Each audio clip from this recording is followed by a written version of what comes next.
আমার শাশুড়ি মার স্পেশাল চা। সকাল চা এখানে কেটলিতে করে জল নিয়ে নিয়েছি, যতজন খাবে সেই পরিমাণে।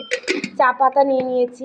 এটা হচ্ছে আমার শাশুড়ির স্পেশাল চা। প্রথম আমাদের চিনি ছিল না বলে আমরা নিয়ে নিয়েছি বাতাসা।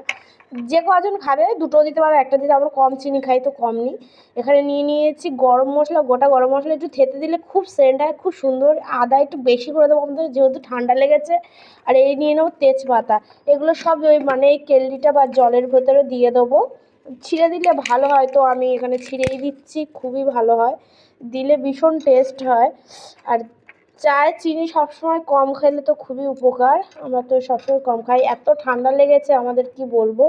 আমরা তো দিয়ে দিলাম। আমি না এখানে চুপি চুপি কাকাদের বাড়ি, আমাদের গ্যাস শেষ হয়ে গেছে, তো চুপি চুপি কাকার বাড়ি চুরি করে চা বানাবো।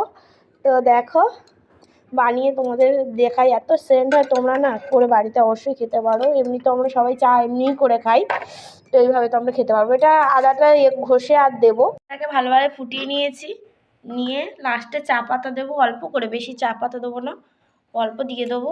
আমাদের এই চা পাতাটা দিলে বেশি তেতো হয়ে যায়।